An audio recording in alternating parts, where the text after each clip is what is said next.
So seeing 25 seconds to go with 5K to go, and Lidl-Trek offering up a lot of resources, what sort of chance are you giving the break now? Still hovering 50-50 or advantage Peloton?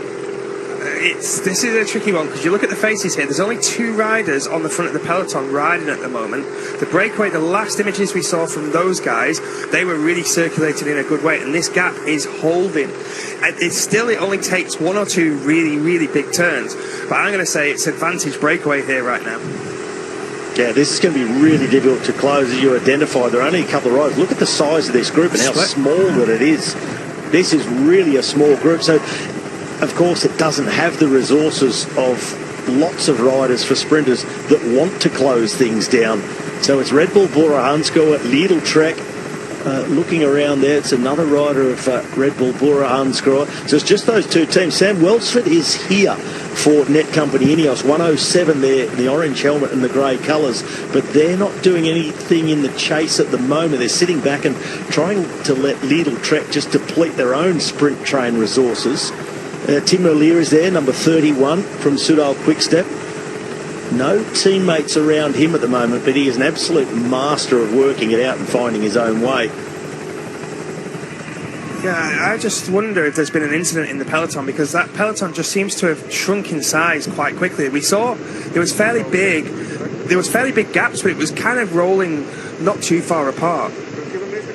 That's that roundabout in the background where we saw the crash on the last lap. It's that first chase group safely through. Peloton about to rejoin. Still 22 seconds with 3.5k to go. So the gap has barely changed over the last 2 kilometres or so.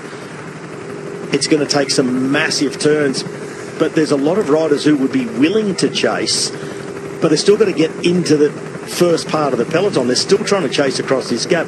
Jasper Philipsen is one of those left behind, number 21. Dylan Groenewegen also down there in that group as well.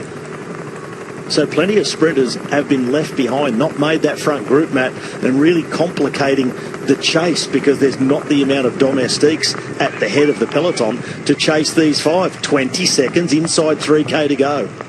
Yeah, if these guys don't look at each other and they keep riding like this, then they have a really good chance of fighting this out for the stage victory. When they start to look to each other, that's where the wheels are gonna come off. The time gap, we can't. It's around 20 seconds. We don't know exactly how they're using it and how they're updating it. But Lidl-Trek now getting a little bit more organised towards the front. They got 4 guys in total with Jonathan Milan behind. So they've got some big engines here that can close these gaps in the last 2.5k. But it's still hanging in the balance. And if that 20-second time gap is correct, then this is going to be very, very close.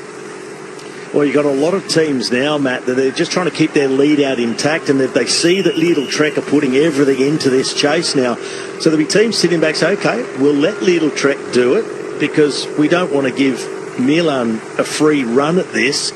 And they're gambling now. They really are gambling with this gap that it might not close. But if they can let Lidl-Trek do all the work, they may be able to take advantage of Jonathan Milan becoming isolated at the front of the peloton and give themselves a much better chance of beating the big Italian. And they're starting to look, Matt, what you said they shouldn't do. This is where it can start to go wrong quite quickly now, because as soon as they start to slow down here, then this gap's just going to come down really quickly. You see now there's real organisation on the front end of the peloton. This gap is falling now. Yeah, they've just given away 7 seconds. We saw that moment where they just start to look at each other. They all left Kielich and Beerwood on the front, and the others just looking to get a free ride. But 13 seconds, 1.5k to go. It's still doable for the break, but they're all thinking about how they're going to win themselves. Dries de Bont now, he absolutely doesn't want to get caught. He doesn't want to throw away 181 kilometres of effort off the front, but the peloton is coming oh so close now. And Matt, it looks like the peloton is going to get it right again. It is. It's done for the breakaway. They're looking at each other way too much. The cooperation has gone. If they carried on just riding together there, I think they would have made it. But now it's curtains for them. The peloton have got them in their sights, and they're going to roll through now. 1k's to go. Yeah, it looked like they had enough to make it. Counter-attack now coming from Timo Kilic inside the final kilometre. They go left of the traffic island. Peloton follows them through there and start to pick up the slipstream, but they do have them in their sights. The Peloton is going to roll over the top of the break. So our 5 men who went away with 181k to go, they are caught within 600 metres of the finish line in Diest, and now it's over to the sprinters. The sprint train's forming up, or what is left of them. Jasper Philipsen has got himself back towards the front of the peloton. Tim Merlier was riding up there all on his own. A little bit of picture breakup that we apologise for. Jonathan Milan pushing and shoving with Arnaud Delis there in the middle in third wheel. Dylan Groenewegen, it's actually the Unibet Rosa Rockets who've got themselves at the front and take off into these final couple of bends. Milan sitting in second wheel now opens up over the top of Picnic Postinel. Jonathan Milan, the Italian stallion, tackled by Olav Kooij. Kooij comes late over Milan. Photo finish between Milan and Olav Kooij, who came from nowhere. Well, Matt, pretty tight. I'm not willing to call it from the head on.